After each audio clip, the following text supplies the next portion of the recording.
ನಮಸ್ಕಾರ ಎಲ್ಲರಿಗೂ. ಇವತ್ತು ನಾವು ತಪಸ್ಸು ಅಂದರೆ ಏನು ಅಂತ ತಿಳ್ಕೊಳ್ಳೋಣ. ವಾಸ್ತವಿಕ ತಪಸ್ಸು, ನಿಜವಾದ ತಪಸ್ಸು ಅಂದರೆ ಏನು ಅಂತ. ಅದಕ್ಕಿಂತ ಮುಂಚೆ ನಾವು ಇದುವರೆಗೂ ತಪಸ್ಸು ಅಂತಂದರೆ ಏನಂತ ತಿಳ್ಕೊಂಡಿದ್ದೀವಿ ಅನ್ನೋದ್ರ ಬಗ್ಗೆ ಸ್ವಲ್ಪ ನೋಡೋಣ. ನಾವು ಟಿ ವಿದಲ್ಲೂ, ಪಿಕ್ಚರ್ನಲ್ಲೂ, ಧಾರಾವಾಹಿಗಳಲ್ಲೂ ನೋಡಿದ್ದೀವಿ. ವ್ಯಕ್ತಿ 200 ವರ್ಷಗಳ ಕಾಲ, 2 ವರ್ಷಗಳ, 3 ವರ್ಷ, 4 ವರ್ಷ, ಸಾವಿರಾರು ವರ್ಷಗಳ ಕಾಲ ತಪಸ್ಸು ಮಾಡಿರ್ತಾನೆ. ಆಗ ಆ ಒಂದು ತಪಸ್ಸಿಗೆ ಯಾವ ದೇವರ ಒಂದು ತಪಸ್ಸಿಗೆ ಅವರು ಕೂತಿರ್ತಾರೋ ಆ ದೇವರು ಬಂದು ಅವರಿಗೆ ಒಂದು ವರವನ್ನು ಕೊಡ್ತಾರೆ. ಆ ವರವನ್ನು ಪಡೆದು ಇವರು ತಮ್ಮ ಮನೋಕಾಮನೆಯನ್ನು ಪೂರ್ತಿಗೊಳಿಸ್ಕೊತಾರೆ. ಅದು ತಪಸ್ಸು ಅಂತ ತಿಳ್ಕೊಂಡಿದ್ದೀವಿ ನಾವು. ಮತ್ತಿನ್ನೇನಪ್ಪ ತಪ ವ್ರತ ಅಂತಂದರೆ ದೇವರಿಗೆ ಉರುಳು ಸೇವೆ ಮಾಡ್ತಕ್ಕಂಥದ್ದು, ತಣ್ಣೀರು ಸ್ನಾನ ಮಾಡ್ತಕ್ಕಂಥದ್ದು, ಉಪವಾಸ ಮಾಡ್ತಕ್ಕಂಥದ್ದು, ದೇವರಿಗೆ ಕೂದಲನ್ನು ಕೊಡ್ತಕ್ಕಂಥದ್ದು. ತಲೆ ಕೂದಲಂತ ಯಾಕೆ ಕೊಡ್ತಾರೆ ಅಂದ್ರೆ ಅದು ವಾಪಸ್ ಮತ್ತು ನಮ್ಗೆ ಬರ್ತದೆ ಅಂತ ಕೊಡ್ತಾರೆ.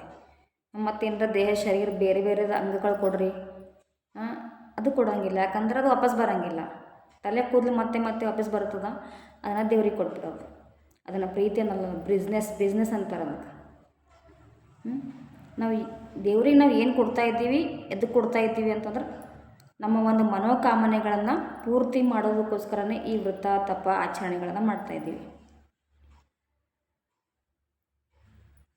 ಈ ತಪಸ್ಸು ನಾವು ತಿಳ್ಕೊಳ್ತಕ್ಕಂಥ ಈ ತಪಸ್ಸು ಮತ್ತು ಈ ವ್ರತಗಳು ಎಲ್ಲ ತಪಸ್ಸೇ ಅಲ್ಲ ಅಂತ ಹೇಳ್ತಾರೆ ಆಚಾರ್ಯ ಪ್ರಶಾಂತ್ ಅವರು. ನೀವು ಮಾಡ್ತಕ್ಕಂಥದ್ದು ಯಾವುದೂ ನಿಜವಾದ ತಪಸ್ಸು ವ್ರತನೇ ಅಲ್ಲ ಅಂತ ಹೇಳ್ತಾರೆ ಆಚಾರ್ಯಜಿಯವರು. ಸುಮ್ಮನೆ ಅವರ ಒಂದು ದೃಷ್ಟಿಯಿಂದ, ಅವರ ಅಭಿಪ್ರಾಯದಿಂದ ಈ ಮಾತನ್ನು ಹೇಳೋದಿಲ್ಲ.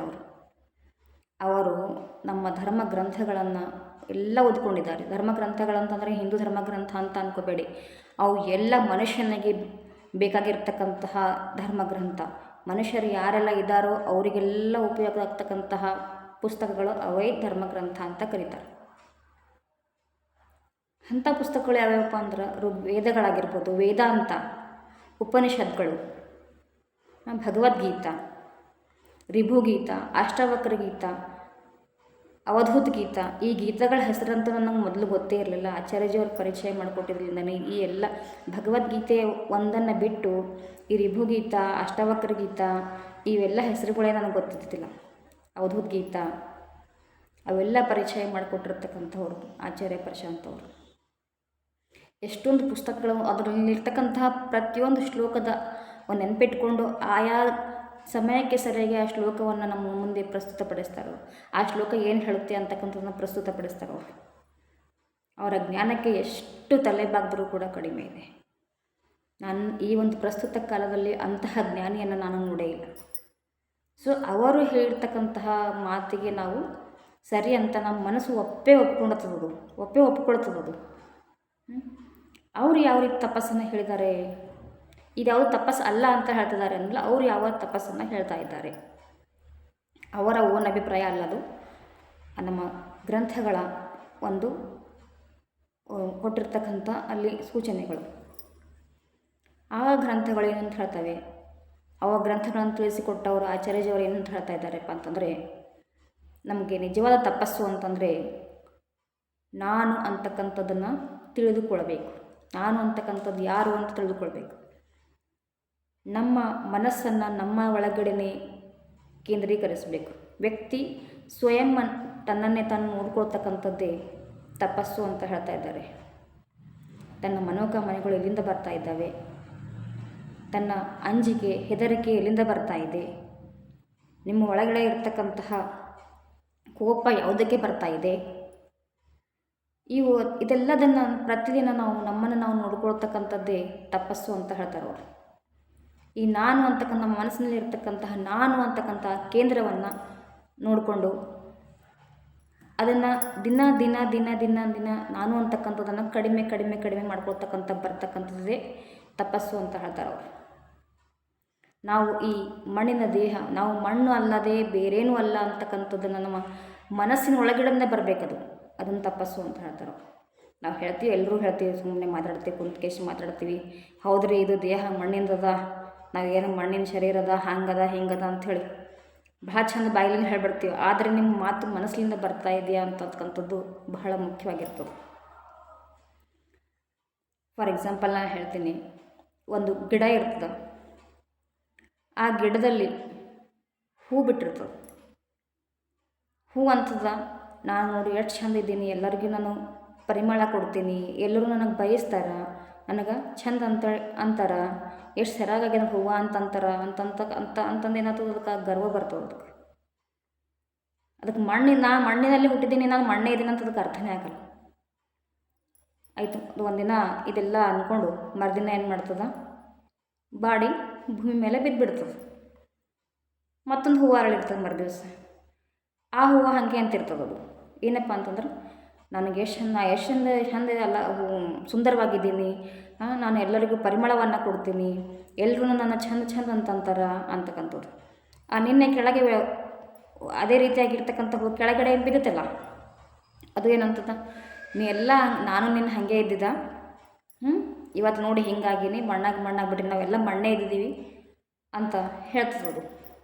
ಆದರೂ ಅದು ಹೂವು ಕೇಳಂಗಿಲ್ಲ.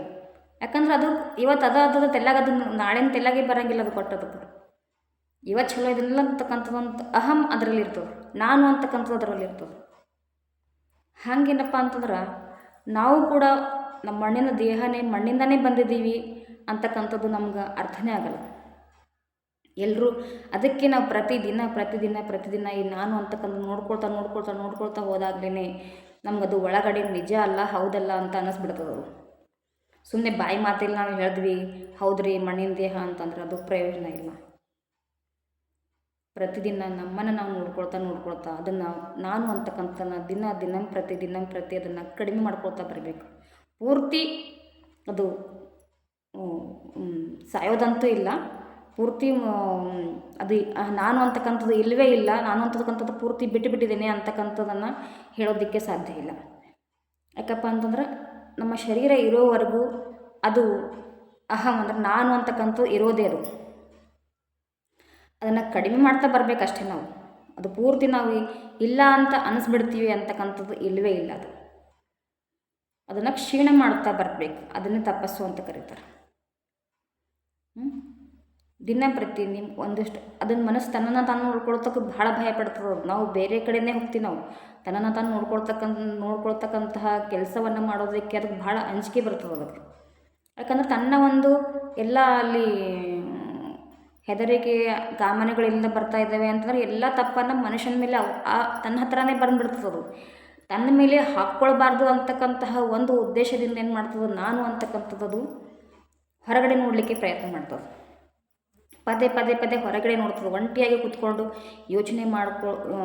ಆಲೋಚನೆ ಮಾಡ್ತಕ್ಕಂತಹ ಒಂದು ಪರಿಸ್ಥಿತಿಯನ್ನು ಮುಂದಕ್ಕೆ ಹಾಕಿ ಏನು ಮಾಡ್ತದೆ, ಅದರಲ್ಲೇ ದೂರ ಹೋಗ್ಬಿಡ್ತದೆ.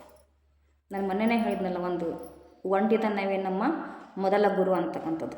ನಾವು ಒಂಟಿತನವನ್ನು ನಾವು ಅಲ್ಲಿ ಕೂತ್ಕೊಂಡು ನಾವು ಮನಸ್ಸಿನ ಜೊತೆ ಮಾತಾಡಿದಾಗ ನಮ್ಮಲ್ಲಿ ಅಲ್ಲಿ ಪ್ರಶ್ನೆ ಉತ್ತರ ಅಂತಕ್ಕಂಥದ್ದು ಬರಲಿಕ್ಕೆ ಸ್ಟಾರ್ಟ್ ಆಗ್ತದೆ.